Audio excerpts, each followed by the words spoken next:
Welcome to The Love Affair, a relationship podcast. Listen in as we discuss all things love and relationships starting now. What's up, my friends? It's Jimmy K. Today, we're picking up the conversation where we left off in our last episode. Let's get into it. Here's the thing, though. Again, we're still very young and we're moving from the friend zone into the love zone. You know, and that transition was really, really hard. Mm-hmm. It was harder than I expected it to be, and it caught me by surprise how hard of a time it was for me. Mm-hmm. Because as much as we're those people that will, you know, teach or encourage people to be friends first. Yeah. Go into it with no expectations of, you know, love or commitment. Just get to know the person. The other side of that coin is there isn't a clear path out of the friend zone into the love zone. Mm-hmm. And I remember watching movies. So you remember Boomerang? Yeah. When Eddie Murphy's character kissed Halle Berry's character, and how in a lot of movies it kind of has that type of instantaneous transition from we were just coworkers and the papers fell on the floor and we're down there scurrying to pick them up and we look up and it's like, yeah, ding, ding, ding, ding, ding, ding. And then everybody's kissing and then it's like, oh my gosh, what did we just do? Okay, we're in a love affair now. So for us, that wasn't what happened, number one. But we decided, okay, we're going to transition this thing, and it was rough waters. So for me, it went from, like I said, relief, excitement to anxiety. And I think, again, like I said, my anxiety was, okay, now similar to yours. Yeah, you're going to have to perform as my boyfriend. But I was like, I'm going to have to perform as his girlfriend. Mm-hmm. And maybe now sitting here thinking about it, maybe some of that anxiety was the pressure that you have been kind of waiting for me. Yeah. And you said something about your performance anxiety was, you got to prove that you're worth it. Mm-hmm. Maybe now in hindsight, I'm looking at that like, maybe some of my anxiety was around, am I worth the wait? Mm. You know, will you be impressed? Or will I even listen? I don't know. I know at the time I wasn't thinking it then, maybe, you know, like I am now. Yeah. But a lot of it for me was more internal, like, how am I going to be a girlfriend? Yeah. You know, what am I even supposed to do? You know? Yeah. I mean, I had that too. I mean, what am I supposed to do? Because I wasn't in those relationships where I really had to perform as a girlfriend. And the examples that I had, I was like, these girls are dummies. I won't use that word right now. Oh, okay. I was just like, I ain't doing that, you know? Yeah. But then I didn't know what I was supposed to do either. Yeah. So. I felt like I still had the internal anxiety like you expressed you had. Mm-hmm. But I think I was more willing and open to making sure we have a physical relationship. Not physical, not trying to, you know.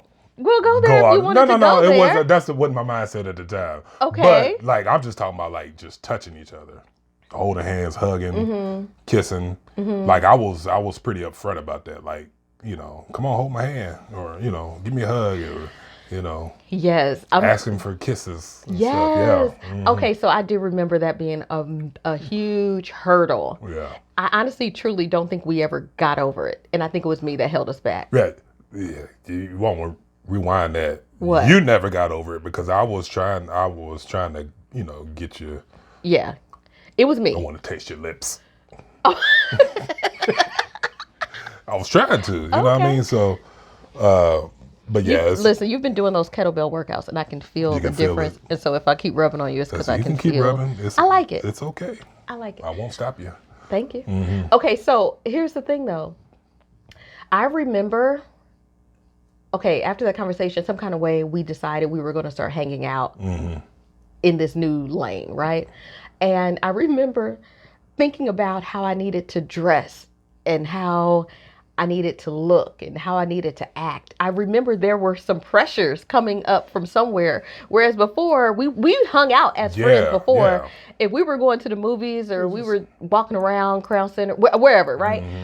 I wasn't so concerned about any of that. And then all of a sudden, I'm like, now I like you and now you like me and now we're going out. Now I need to dress to impress. So the switch just flipped immediately, huh? Immediately, it went to another... It just switched. I was in another mental space altogether. Like, again, I remember I told you in one of the episodes, I was like, I had changed my laugh. Yeah, I was acting a whole different way. And inside, I was like, I need to make sure that, you think I'm cute and I'm cool and I'm sexy and I'm great. And, like I was trying to wear all these different hats, I guess. And that's funny. I couldn't even talk. Yeah, that's funny because it's true for anybody that may have been friends first. It's like you started liking somebody for who they were as a friend. Mm-hmm. Like I think most people don't go into it where you're trying to build a relationship. Like I need you to change. I don't think. Well, I speak for myself. I wouldn't. And probably most men, you don't have that mindset. Like, okay, now you need to change how you do X, Y, Z. Mm-hmm. Like I already liked you how you were. Mm-hmm. So you just when a person does it that way, like you did, you just put extra pressure on yourself, which in turn puts extra pressure on the relationship. In my mind, and it just adds another level of stress that didn't need to be there. It didn't. Can I tell you? Yeah. I grew up watching soap operas, loved them, and also reading Cosmo and Glamour magazine. And a lot of those magazines had all these tips and techniques and articles about how girls should act around boys. And all these quizzes and all these things. I remember I had a sister, we would read some of those things together. Those magazines are out of control, first of all. Talk about pressure for our little teenage minds. I remember my sister and I, we were reading one in particular, and it was talking about basically how to look sexy. Really? Cosmo magazine had So how do you everything. Look? How do you look sexy? Listen, I don't know. They had a whole article about it, but they were saying, especially if you're laying across the bed, they were like, if you're laying across the bed, you don't want to sit a certain way. You want to make sure you're propped up and you kind of put your chest out and put your head back and do this with your hand. Wow. Cosmo had it down pat. Now, I wonder if anybody else was reading those magazines as much as we were. But I remember that they were saying, if you're on a date or whatnot, here's what you say. Here's some questions you can ask to show interest, to get them to do this. So all these books and manuals and things were there to give, I guess, information, instruction, whatnot, but also pressure. Information overload. And so I think what happened was I went from reading this stuff as, just fun to pass the time, I guess, to, okay, now I have to remember to perform. And so I went from being my normal, natural self to this. You clammed up. I clammed up. This is a classic case of paralysis by analysis. Oh, you're right. You are so right. Yes. Paralysis by analysis. And it was so wild because you would come over. I remember one time in particular, you came over to the house to hang with me. And we were sitting on the couch, and I could not even make eye contact with you. It seemed so weird to even look at you. Because, again, I like you. Yeah. I'm attracted to you. Well, and I'm also very much intimidated. We were sitting across the room at first. And then I asked you to come closer. Yeah. Yes, because I was like, I got to be away from him. Yeah. I can't. And I was acting like a middle school girl who doesn't know how to act around boys or something, Yeah. I was just weird.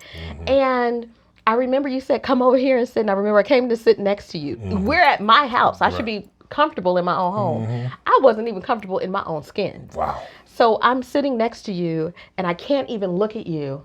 And you're trying to have a conversation with me and I'm looking straight ahead. Was that was the laugh that you? I guess because I remember I was. You changed your laugh. I changed yeah. my laugh. I changed. I was yeah. changing. Mm-hmm. I'm changing. And what's crazy, I did not know. You didn't notice. You didn't notice I was it. behaving like a weirdo. I really didn't. Maybe I know. I know. I'm a good actress. Well, that's a story for another day. But I might have noticed that you didn't want to be close, or you was uncomfortable being close to me. I want to say that seems familiar, but everything for me felt the same as far as our conversation and all that stuff, and how I felt. Other than just the normal anxiety of I do have to. This is go time, so go time, show time. And I think you took that as showtime for real. Mm-hmm. The green light was lit and you came in and you were showing up like, I'm here. I'm here. I'm Hold here my to hand. hold you. I'm here to kiss you. I'm here to date you. I'm here. Let me taste your lips. And and I was like, it's go time. Yeah. It's showtime. Yeah. Oh my God. And I just remember we were sitting on the couch and I had to put a pillow between us because I still became so uncomfortable. You weren't making me uncomfortable. Mm-hmm. I made myself uncomfortable. I remember you greeted me and we went in for a hug and you're like, hug me. Mm-hmm. You were kind of like, girl, quit playing. And I was like, okay. And I wanted to make sure I was hugging you right. Wow. It's weird. It's not too weird. I was nervous and I was overthinking a lot of it. And we blame Cosmo and glamour and all that. all that. Do you It's remember? their fault. Yes. Do you remember our first date? Yeah, we went to Applebee's. We went to Applebee's. And what do you remember about we decided to go on a date? I really don't remember what led to what the discussion was the week prior. We probably just like, let's go out. Let's go to Applebee's. And I remember, I think you drove because I don't know if I even had a car then, but Okay. I think my car broke down or something like that. But I think I remember walking in a restaurant and trying to get you to hold my hand, and it was still a little uncomfortable for you. Well, for me too. I mean, I was just trying to make it, but yeah, we went to Applebee's, and I don't know what else do you remember? I think I remember feeling some type of excitement and nervousness like all day prepping for this date. I remember wanting everything to be just right. Yeah. So again, by trying to make it so right, I was so nervous and uncomfortable. And I think when we were driving there, I don't even know if we had conversation. Whereas before we would be chatty. I want to say we did. We did. Yeah. But I think I was so uptight.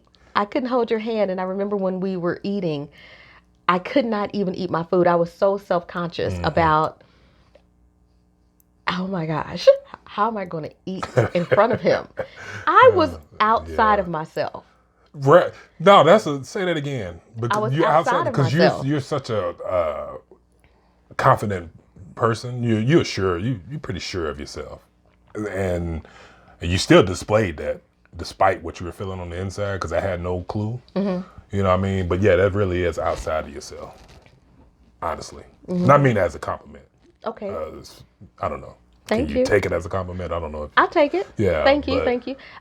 I want to know from you, because I said I was nervous and I wanted to get everything right. Hair, skin, clothes. I wanted to make sure everything was right. How did you prepare for our first date? I remember something was quite I different about I feel like I'm getting what thrown you under did. the bus. Okay. How I prepared. I took a shower. Put on some clothes. Some clothes. Pants. It was wintertime, so I had to put on the coat, shoes, all the warm stuff. And, You are playing with me right now, but go ahead. and then And I might have, if I didn't have it already, stopped by the liquor store and got me a little drinky drink. a pankety drink. A pankety drink. I got me a little something to drink. Huh. And you showed up on our first date buzzed? I don't think I was buzzed or drunk. I could have been buzzed. I don't know. It's been so long ago. Okay, fine. It's been so Fair. long ago. But yeah, I did that, and you smelled it on my breath. And I don't believe you were too happy about it. I can guarantee you, I was not. I don't And understand why you brought this up now. We never ever talked about it before. I'm joking. I don't know. I'm joking. curious to know, why did you have a drink? I have no idea. If it was nerves, I get it, because I had it. Yeah, but it wasn't nerves. I mean, although that wasn't, the nerves didn't cause me to get a little drankety drink. Okay. At that time, I'm 18. I'm kind of, feeling myself or trying to come into myself or trying to whatever 18-year-olds do. And that was just what we did. Like when you go out, you get a little something to drink. Okay. So that's what I did. I am also noticing that you said I just did what 18-year-olds do, which is go out and get a little drink. 18-year-olds cannot just go out and get a little drink, sir. Dang. You really put me on blast today. I'm gonna listen. Somebody with age somebody I don't even know what that yeah. means, but in any somebody case, enabled me because I don't allegedly, know if allegedly, yeah. Allegedly, I don't you know were if I 18 went. buying. Yeah, allegedly. Allegedly, I went to the liquor store and allegedly I bought something to drink and allegedly I drank it. Actually, I drank the drink. Yeah, but I would say this, depending on how close it was, for me to still smell it on you, I was like, Yeah. I think I got offended. Probably. And I was hot like fire. Hey there, are you enjoying the conversation as much as we are? Then let us know. Be sure to like, comment, and subscribe. We're here every other Thursday with a brand new episode, and you do not want to miss it. Okay, all right, back to the conversation. And I asked you, do you need to be drunk to hang out with me? Huh? And you were like, no, what you tripping for? Be easy, Yeah. But overall, I think, you know how they say anger is a secondary emotion. There's always some other things you're feeling first. I know for sure I was feeling nervous, anxious, probably happy, and all these other things. And I think anger was the easiest one for me to express that night. Because you smelled it. It was disappointment and anger, probably. I'm probably sure. Some other things going on. I had already walked in with my own unpleasant feelings about the day, like excitement, but also unpleasant. Like, right. Oh, I'm so nervous and anxious. I want everything to be just right. And then feeling the disappointment. Like, dang, did you have to get drunk? Did you have to drink your drink to just hang with me? Though. You weren't drunk. That is true. Drunk. I was a little bit dramatic. Could you believe it? Me?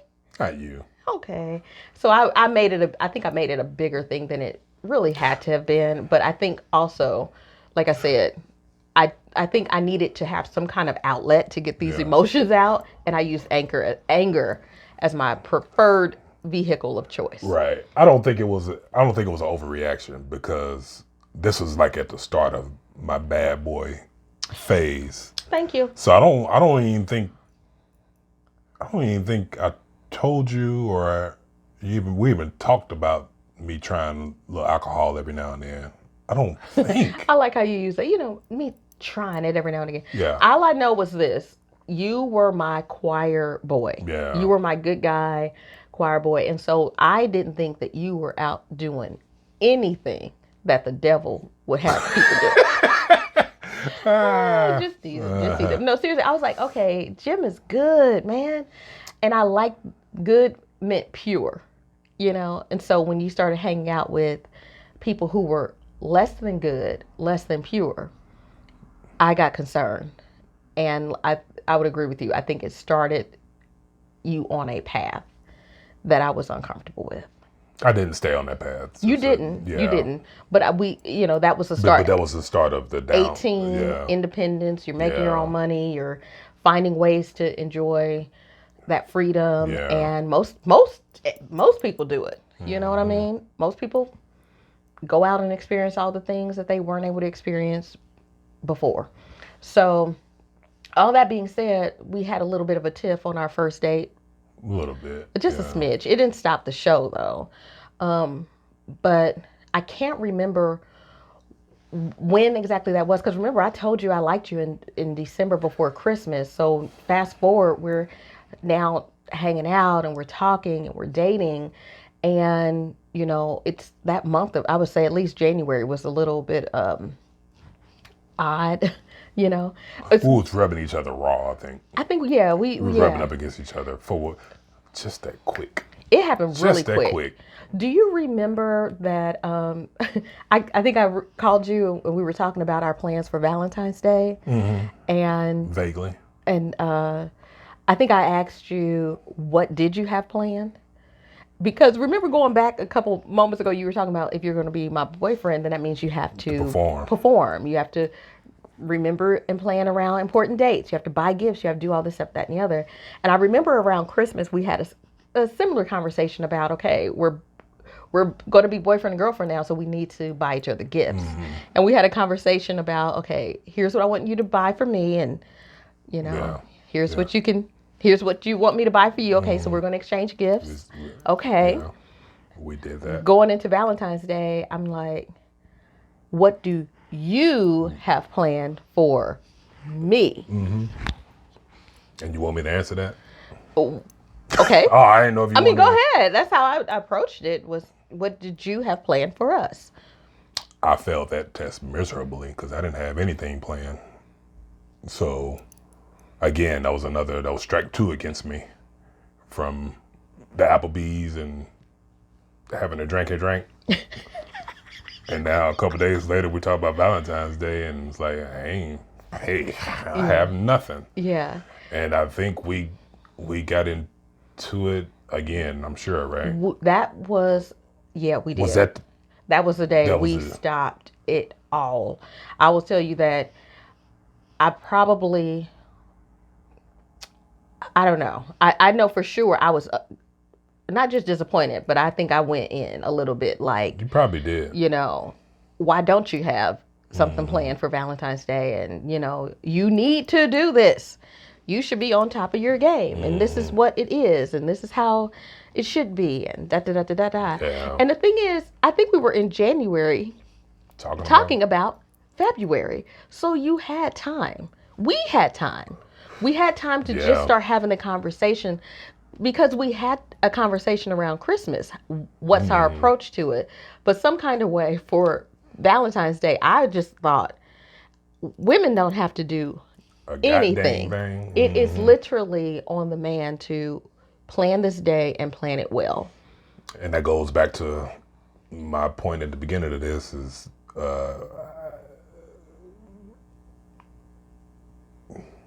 that's part of how I would have ruined it. And I did ruin it because I didn't have the mental I wasn't mature enough to even make that a priority. Yeah. You know what I mean? It was I can't tell you what it was. It could have been a experience thing, could have been a pride thing, could have been one of all of those things. But I wasn't ready. He wasn't ready. I'm curious to know from you what your experiences were with the other guys in your life or other relationships in your life. Because you've heard me talk about the examples I had. I was like, I know I'm not going to do that. And I carved out a different path for myself. My expectations were different, right? So I'm curious about you and the guys that you were around, you know, your mom, your brother, your friends, your neighbors, people at school. Who was treating their woman right in your eyes that you were like, okay, this is how I'm supposed to be a good boyfriend? And people that's close to me, I honestly don't remember seeing any like good or positive examples about how to be a good mate, good boyfriend, and all that. Like, how do you wine and dine them? How do you treat them? And you know what I'm saying? I didn't see it. Because I think being 18 and being, I say, little boys for the most part, you know, the stuff we talk about with women is more objectifying almost. I don't want to, you know, get into. I don't want to get into that deep of a deal, but it definitely, if we want to use like what they use, the terms they use now, or we use now, like simp, doing, in my mind, and maybe the people I was hanging around with, doing stuff like that, buying flowers and being like that is kind of a simp move. Okay. So interesting. Yeah. I'm interested to hear that because I'm curious because, you know, your mom is a woman. Mm-hmm. She had boys. Yeah. Did she have these conversations? And to what degree? Or was it like, y'all figure it out like I'm figuring it out? Or so that's an interesting conversation for maybe another day. Yeah. I will also say this. It wasn't like my mom and dad were telling us this kind of stuff. I told you I was reading Cosmo. I was reading Glamour. I was watching soap operas, but I also had siblings who I was looking at, friend groups I was looking at. So, you know, our parents didn't always tell us certain things. I think my dad did teach me some things about some life skills, but as far as this is what a guy should do for you, this is that and the other, I don't recall him having those specific conversations with me. I think there were a lot of things I just learned by osmosis. And That's then, what I think. A lot of it. I mean, I think I used to hear stuff as like from maybe other men at the church or something like that, to make sure you open the door for a woman, stuff, small stuff like that. But to go deeper into the romantic part of it. Because I had music that I was listening to. Like, there were some people who made really good music declaring love and what they wanted to do to take care of you. Like Babyface had, soon as I get home. Again, from those type of, that type of talk or music, I had too much pride to let that sink in. Because you were listening to E40 while I was listening to Babyface, probably.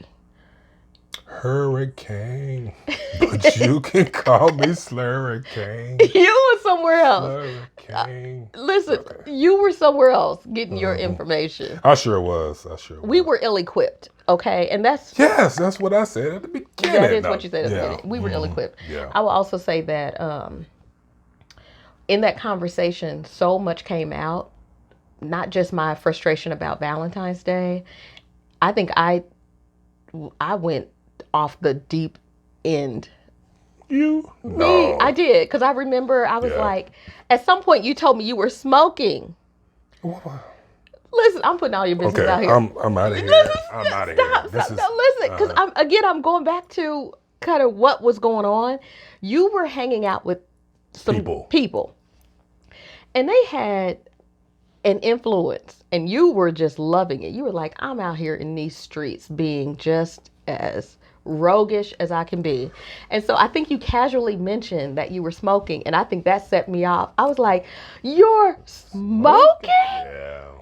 Who are you right now? And I was like, you know what? It was honestly, because we're going to get on you at some point, but I'm going to let you have this one. Yeah, that was such a departure. It was a quick time frame too. It was such a departure from who you got to know me as. And then a few months later, I started just experimenting with things, you know, like I said, smoking, drinking, you know what I mean? So it just, I threw a monkey wrench into, I did. I mean, I'm just owning my part of it, I guess. Yeah, but I'm making it more balanced. I think it's fair if you're, 18, 19, and you're coming into your own. You weren't doing anything that I hadn't done. Right. The difference is I had done it much earlier. And so I had a lot of other... grown and matured by that point is what you're saying. No. I just knew that I knew the guys that were doing that, and I also knew that that's not what I wanted. So when I think in that conversation, I said, you are turning into someone that I don't remember I don't that. enjoy or something like that. Something I said about You that. did say that. And I was like, it's still me. Yeah. I said, I'm not going to be beating on you. I'm not going to be doing it. I'm not going to cheat on you. I'm not going to be beating on you. It's still just me. Yeah, and that was so weird because I had made that leap into my mind, from my mind that, oh no, my choir boy has turned into a hood rat. And he's out there doing hood rat things with his hood rat friends. Yes. And so I made the leap that, okay, you're at the club, you're drinking, you're smoking, you're hanging out with these guys. That next steps mean you're out here, you out there. Yeah. And I'm like, we're going to end it here. And you were trying to convince me. You were like, no. All because I'm smoking and I hang out now? What are you talking about? I'm innocent. You were so appalled that I had leapt off of the building to this conclusion of, okay, I planned it all out. Here's what you're going to do next. Here's how things are going to unravel. Yeah. Blah, blah. You were like, wait a minute. You probably felt so attacked. Whoa. That's what I was, And I said, I can't. I do remember. Appalled was the right word. I do remember. I was like, basically, you tripping. This is going too far. Yeah. So, yeah. And I think I said, I don't want to do this. I'm like, fine. And you did. You said, fine. And I said, well, fine then. Talk to you later. Click. And then we didn't talk for a while. Oh, my gosh. We didn't talk for a while. We didn't talk for a while. And that was how it ended. Yeah. It was, we got out of the friend zone into the love zone. That turned into the hate zone. That wasn't hate. But that road led to a dead end. We ended, our friendship ended, our love affair ended, our daily conversations, everything. It was over. Everything at that point was like record scratch. Boom. It's the end. Yeah, because you that was rejection to me. So, and I don't always deal with rejection very well. So we had a bottle rocket romance. It was like, sure did. Pew, pow. I'm just gonna say this, and it was over. Yeah, I'm just gonna say this. I felt like I was exposed today. A lot of things came up and out. I'm putting my sweater on. Yeah, you put your sweater on because I'm feeling a little cold right now. But yeah, one of these next episodes, I'm gonna find something. I'm joking. I'm not gonna find anything. Thank you. But I'm gonna find something. Okay. And we're gonna put you under the microscope and under the spotlight, and that's how it's gonna be. Cause I ain't gonna be the only one. I'm about to take this microphone off and go in the other room, take a nap. Oh, you know what? I probably put my sweater over my microphone. I forgot. No. So if there's some wonky sounds, It's all right. Y'all forgive us. So we will be back to follow up on what happened next. And as a preview, he stopped accepting my calls, and I found somebody else. I accepted your calls. But it was very enough. I accepted the calls, but it was just a very short conversation. Well, I found somebody else to talk to. You sure did, because I don't handle rejection very well. Okay, fine. All right. More to come. Thank y'all. I'm going to take a nap. All right. That's all the time we have for today, but we're definitely continuing the conversation in the next episode. You don't want to miss it. Before you go, be sure to like, comment, subscribe, rate, follow, do all of those things that will let us know you enjoyed the conversation and that you support us. That would really encourage us to keep going. So until next time, thank you so much for listening and take care.